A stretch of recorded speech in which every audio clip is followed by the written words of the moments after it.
4 horror stories that will keep you awake all night. Welcome to Scary Stories to Read in the Dark, a collection of terrifying tales that will haunt your thoughts long after the screen fades to black. If you love creepy horror stories, unsettling paranormal encounters, and eerie ghost stories, then you've come to the right place.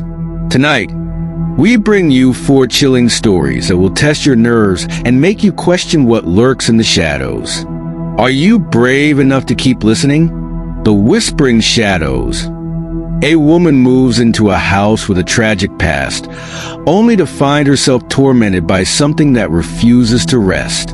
The Silent Forest.A group of friends ignores the warnings and enters a forbidden woodland, only to realize that something is mimicking their voices, and it's getting closer. The Thing in the Attic. A woman hears strange noises above her bedroom, leading her to an attic that hides an unspeakable horror. The Unseen Tenant. When a landlord investigates the disappearance of a tenant, he discovers that some houses are never truly empty. Each of these true horror-style stories is designed to send shivers down your spine. Whether you're searching for scary bedtime stories, terrifying short horror stories, or paranormal horror that feels too real, we've got you covered. Turn off the lights, put on your headphones, and whatever you do, don't look behind you. Now, let's begin.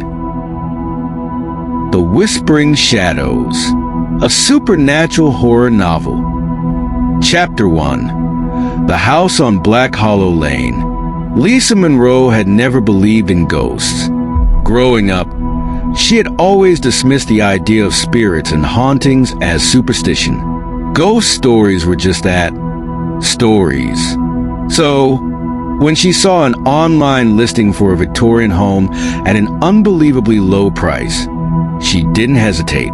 It was exactly what she needed. An escape from a messy breakup, a career dead end, and the suffocating weight of failure. The house stood at the edge of town, a lonely structure, its peeling blue paint and towering gables standing against the overcast sky like a warning. The ivy that wrapped around the house was thick, almost strangling. At the real estate office, the agent hesitated before sliding the keys across the desk. "You'll be the first tenant in nearly 10 years, she said. "People don't stay long." Lisa scoffed. "Superstition?" The agent forced a tight, uneasy smile. Something like that. That night, Lisa unpacked, poured a glass of wine, and curled up in the old armchair near the fireplace. The house was silent, too silent. Then, a whisper, soft, lingering. "Lisa," her name. Lisa's breath hitched. She flicked on the lamp, heart hammering. Nothing. She exhaled sharply. Old houses make noises. But even as she curled into bed, the sensation of being watched refused to fade. Chapter 2. The Shadow in the Mirror. The whispers didn't stop. They followed her. At first, they were faint, just as she drifted off to sleep. Then, they grew louder, urgent. "Help me." Lisa stopped sleeping in the dark. Then came the mirrors. One evening, she was brushing her teeth when she noticed it. A shadow. It wasn't hers. The black, formless mass hovered behind her, shifting, writhing. Lisa spun around. Nothing. She turned back to the mirror. The shadow was gone. Her fingers trembled. She needed to leave, but something wasn't going to let her. Chapter 3. The Forgotten Tragedy. Lisa had to know the truth. She drove to the town library, her hands tight on the steering wheel. The librarian, an elderly woman named Margaret, paled at the mention of Black Hollow Lane. "You're staying there?" she asked, voice hushed. Lisa nodded. "Why?" Margaret hesitated, then handed her an old newspaper clipping. Lisa's stomach tightened as she read. "Local woman vanishes. Husband claimed she left him a grainy photograph, a woman with kind eyes and a solemn smile. Eleanor Whitmore. Lisa's pulse pounded as she continued reading. Eleanor had been trapped in an abusive marriage with Charles Whitmore, a respected businessman with a violent temper. One night, Eleanor vanished. Charles claimed she had run away, but whispers spread through the town. No one believed him. Her body was never found. Lisa's breath came in shallow gasps. The whispers, the shadow. Eleanor was still in the house, and she was trying to reach her. Chapter 4. The Basement Door. That night, the whispers grew louder. Lisa stood in front of the basement door. It had been locked since she moved in. Now, it was open. A gust of freezing air rushed past her. The whispers turned frantic. Lisa swallowed, gripping her flashlight. Then, she stepped inside. Chapter 5. Beneath the floorboards. The basement was a tomb of silence. The air smelled of damp earth and decay. Lisa's flashlight flickered, the beam cutting through the gloom. Then she saw it, a trapdoor. Her pulse thundered. She crouched, brushing away the dust and cobwebs. Then, she pulled it open. The stench of rot filled the air. A skeletal hand reached from the dirt below. Lisa screamed. The shadows swarmed, whispering, crying. Lisa staggered backward, heart pounding. She grabbed her phone. She had to call the police. Chapter 6. The Truth Unearthed. By morning, the police had exhumed Eleanor's remains. Lisa stood outside, watching as the coroner's team carried the small skeleton away. The house fell silent. For the first time, Lisa felt like she could breathe. She left that same day. But sometimes, when she closed her eyes, she still heard a whisper. Thank you. Chapter 7. The Ghost of Charles Whitmore. Lisa should have left, but something kept her there. That night, as she packed, the bathroom mirror shattered. The lights flickered. Then, a new voice. Deep, cold, angry. You shouldn't have done that. Lisa's blood turned to ice. She whirled around. No one was there. Chapter 8. The Final Battle. Lisa raced down the stairs. The basement door was open again. The cold air thickened. A shadow rose from the corner. Tall, inhuman. Charles. The black mask twisted, forming the shape of a man with hollow eyes. You ruined everything. Lisa stumbled backward. The air turned to ice. Then, the hands wrapped around her throat. Lisa fought, gasping for breath. Through her blurring vision, she saw something. A silver locket buried in the dirt. Eleanor's. Lisa lunged for it, fingers closing around the cold metal. The moment she touched it, the shadow screamed, a deafening, inhuman wail. Then, a blinding white light. Eleanor's voice soft yet strong. It's over, Charles. The shadow disintegrated, pulled into the earth. Lisa collapsed, gasping. Then, silence. Chapter 9. The Escape. Lisa left that night. She didn't look back. At a gas station, an old woman approached her. You just came from Black Hollow Lane, didn't you? Lisa hesitated. Yeah. The woman smiled. Then you should know. No one ever really leaves. Lisa's stomach dropped. In the reflection of the gas station window, a shadow stood behind her, watching, waiting, whispering, Lisa. The Silent Forest. Chapter 1. The Forbidden Trail. Jake adjusted the straps of his backpack and squinted at the sign nailed to the tree ahead. Do not enter. The Silent Forest claims all who trespass. Beside him, Emily scoffed. Typical small-town horror story. Ben, the self-proclaimed skeptic of their group, smirked. They just put these signs up to scare people. Keeps tourists away from whatever secret spot they don't want us to find. Katie, the quietest of them, bit her lip. I don't know, guys. Maybe we should listen. I mean, what if there's a real reason? Jake nudged her playfully. Come on, Katie. We didn't drive 3 hours just to turn back now. The four of them stood at the edge of the Silent Forest, a dense stretch of trees known for strange disappearances. Locals warned against entering. The legend said that people who wandered too far were never seen again. No bodies, no signs of struggle, just gone. Jake didn't believe in ghost stories. Neither did Ben. So they stepped over the rotting wooden fence and into the shadows of the trees. Chapter 2. The Silence. At first, nothing seemed unusual. The trail beneath their boots was narrow but well-worn, winding through tall, gnarled trees that towered above them like silent sentinels. The air was thick, damp, and oddly warm for an October evening. But then, after walking for nearly 20 minutes, Katie grabbed Jake's arm. Do you hear that? She whispered. Jake stopped. Hear what? Ben rolled his eyes. She's freaking out over nothing. No, listen, Emily said, suddenly tense.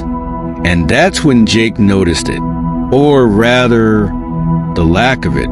No birds. No insects. No rustling leaves. Absolute silence. The realization sent a chill creeping down his spine. Even in the quietest parts of a forest, there was always something. The distant chirp of crickets, the hum of the wind. Here, there was nothing. The four of them stood frozen. Katie was the first to speak again, her voice barely above a whisper. Maybe we should turn back. Ben huffed. Seriously? We just got here. Then, just ahead, something moved. Not the wind, not an animal. Something deliberate. A shadow darted between the trees. Jake's breath caught in his throat. Probably just a deer, Ben muttered, though his voice had lost its confidence. Then came the whisper, low, raspy, from deep within the trees. Emily? Emily stiffened. Who said that? Nobody answered. Jake's pulse pounded. Okay, that was weird. The whisper came again. Emily? But Emily hadn't spoken. The voice sounded exactly like Jake. Chapter 3. The Mimic. A cold sweat broke out on Jake's neck. That, Emily swallowed hard. That sounded like you. Katie clutched Jake's sleeve. Let's go. Please. Ben let out a nervous chuckle. Nice try, man. If this is some prank, it's not working. Jake turned to Ben, his expression serious. I swear to you, I didn't say anything. Another whisper from the shadows. This time, it mimicked Katie. Let's go. Her exact words. Her exact voice. But she hadn't spoken. Then, the whispering multiplied, echoing through the trees. Soft, murmuring, like unseen mouths were copying them. A chorus of voices repeated what they had said moments ago. Who said that? Let's go. Probably just a deer. It was as if the forest itself was listening, learning. Jake's hands were shaking now. We need to leave. Now. They turned back toward the way they had come, but the path was gone. Chapter 4. The Vanishing. Ben cursed under his breath. We just came from here. Emily spun in a slow circle. The trees had shifted. The once clear trail had disappeared. swallowed by an endless stretch of identical trees. How is that possible? Katie's voice cracked. More whispers. The same words, different voices. Mimicking. Copying. Then, in an instant, Emily vanished. 1 second she was there. The next gone. Katie, Ben, did you see that? Jake's voice cracked. Emily's voice came from behind them. Help me. They turned. She was standing in the distance. But something was wrong. Her face was too pale. Her eyes were wrong. Dark, empty pits where her irises should be.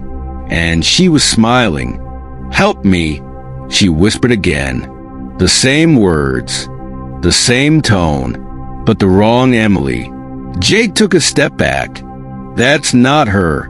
The thing wearing Emily's face tilted its head. And then it moved. Chapter 5. The thing in the woods. It didn't walk. It didn't run. It glided. 1 second it was 20 feet away. The next 5. Jake grabbed Katie's hand and ran. Move! Ben was right behind them, breathing hard. The whispering followed them. Jake, Katie, it mimicked their own voices now. The forest blurred around them. The trees stretched impossibly tall, branches curling inward like skeletal fingers. Then, ahead, a cave, hidden in the roots of a twisted tree. They had no choice. They ran inside. Chapter 6, The Warning. The cave smelled like death. Bones littered the ground. Old, dry, human, on the walls. Something had been scratched into the stone. Don't speak. Don't listen. It's not them. A shadow slithered in. It had all of their faces. Ben turned. The thing smiled at him and whispered, "Let's go home." Chapter 7. The Escape. Jake grabbed a rock and hurled it. The thing didn't flinch. Ben, move! Katie screamed. The whispering rose to a deafening roar. Jake yanked Ben's arm and ran toward the mouth of the cave.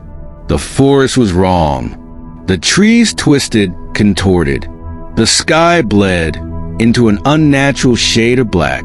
Something shifted in the darkness, and then the forest was silent again. Chapter 8. The Last Survivor. Jake woke up alone, on the edge of the silent forest. His clothes were torn, his hands scraped. Ben and Katie were gone. No footprints, no signs of struggle. Only the trees, only the silence. A whisper brushed against his ear. Jake! He turned. The forest stood still, watching. Jake ran and never looked back. They were never found.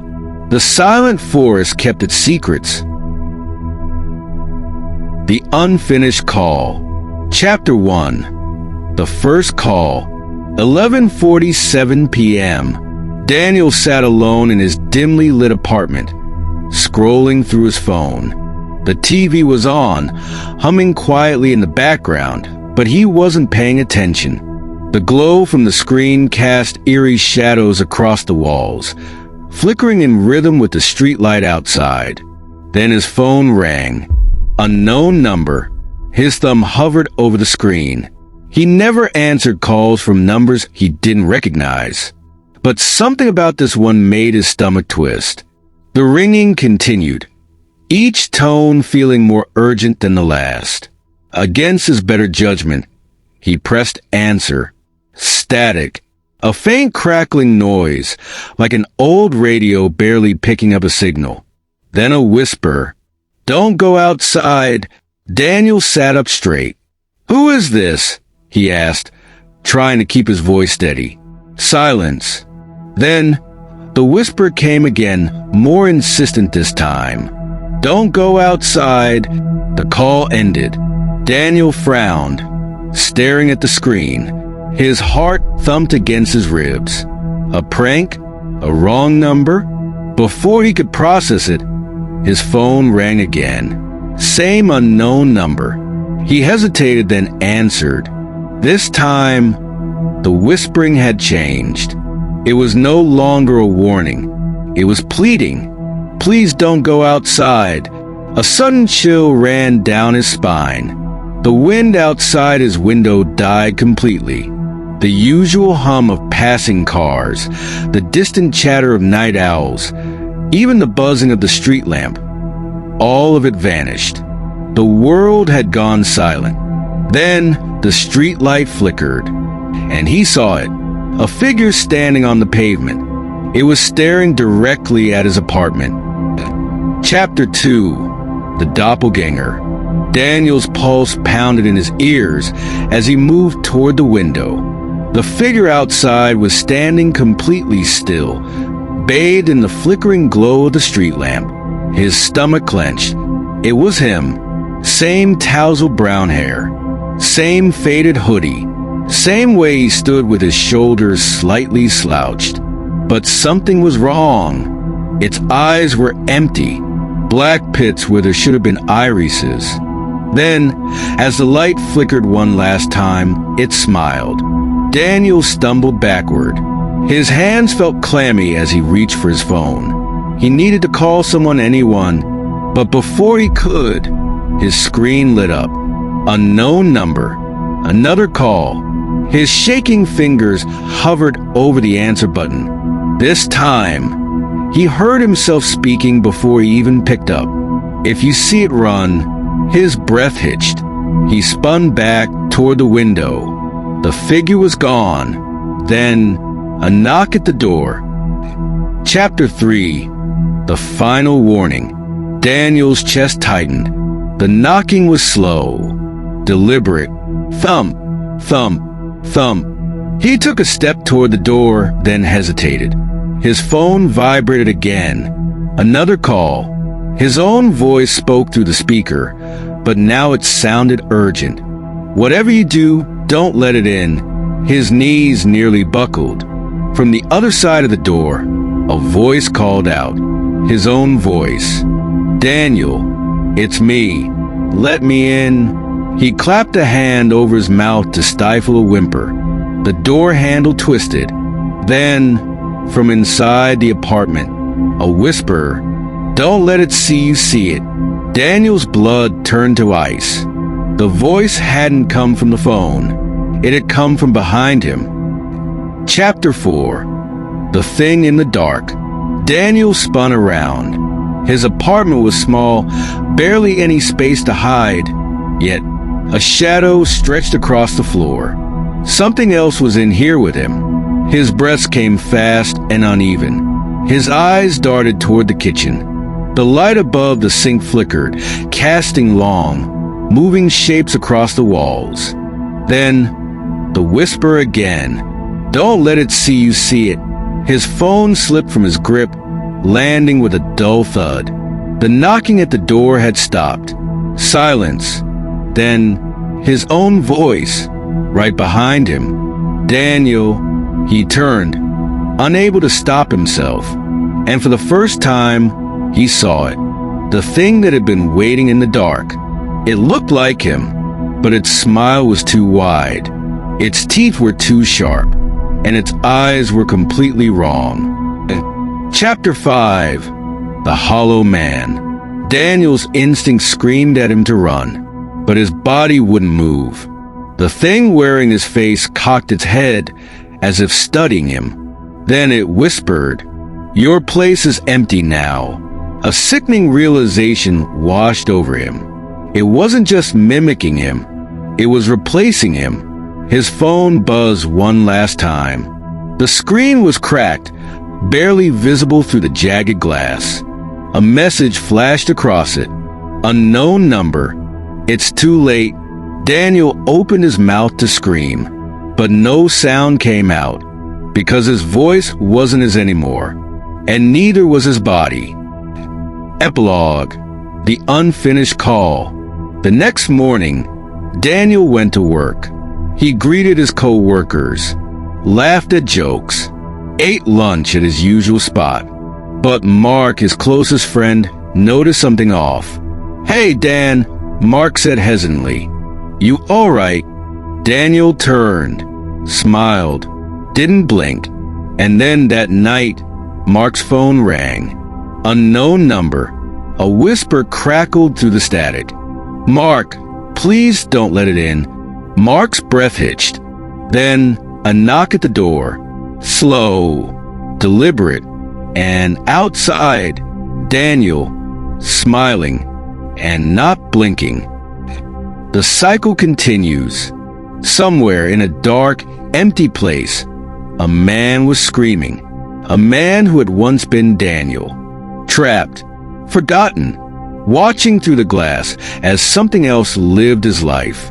And somewhere else, in another dimly lit apartment, a phone rang again. Unknown number. The warning came too late, because the hollow man had already found its next home. And this time, it was yours. The Thing in the Attic. Chapter 1. The Strange Noises. Olivia never believed in ghosts. When she moved into the old house at the edge of town, she ignored the warnings. Strange things happened there, the realtor had said, hesitant to hand over the keys. People hear things. She didn't care. The house was cheap, and she was desperate. For the first few nights, everything was fine. The creaking floors, the wind rattling the windows, normal sounds of an aging house. But on the fourth night, she heard something different. A thump. It came from above. Olivia sat up in bed, holding her breath. The attic. She forced herself to relax. Probably just an animal, a raccoon or a stray cat. She pulled the covers over her head and told herself to sleep. Then came the second sound, a dragging noise, like something heavy being pulled across the floor. The breath in her lungs turned to ice. She wasn't alone. Chapter 2. The Locked Door. Morning came too slowly. As soon as the sun rose, Olivia grabbed a flashlight and made her way to the attic door at the end of the hallway. She hesitated before turning the handle. Locked. She hadn't locked it. In fact, she had never even been inside. A sudden chill ran down her spine. Something was up there. The sound of fingernails scraping against wood made her jump back. She didn't sleep that night. Chapter 3. The Eyes in the Dark. By the fifth night, the noises had grown louder. Thumps, scratches, breathing. Olivia called a locksmith, but the man paled when she pointed to the attic door. "I won't open that," he said, stepping back. "You should leave this house." Then he left without another word. That night, unable to stand it any longer, Olivia dragged a chair beneath the attic hatch in her bedroom ceiling. The old wooden square had a rusted latch. Her heart pounded as she reached up. Click! The hatch loosened. She pulled it open, and something stared down at her. Two eyes, black, hollow, watching. Then it smiled. Chapter 4. The Thing That Crawled. Olivia hit the floor as the hatch slammed shut. Her body trembled. Her pulse hammered. She scrambled backward, gasping for air. Then, the whispering began. Low, right above her. She clamped her hands over her ears, but the voice slithered through the cracks. "Let me in." Something scraped against the attic floor. Something moved. She ran, locked herself in the bathroom. The whispering didn't stop. It was in the walls now, inside the air vents, calling her name. She didn't sleep, didn't move. Morning came, but the house was still wrong. The attic hatch was open. Chapter 5. The Truth About the House. Olivia had to know. She drove to the town's library, searching for anything about the house's past. She found it. Years ago, a woman named Claire lived there. She had a husband, a cruel man. He kept her locked in the attic, starving her until she went mad. One night, she clawed at the walls until her fingernails broke. She begged to be let out. No one came. She died in the dark. Her body was never removed. The next owners heard noises, whispers, scratching, thumping, until they fled. The house was abandoned until Olivia moved in. Chapter 6. The Last Night. That night, Olivia made a decision. She packed her bags. She didn't care if she lost her deposit.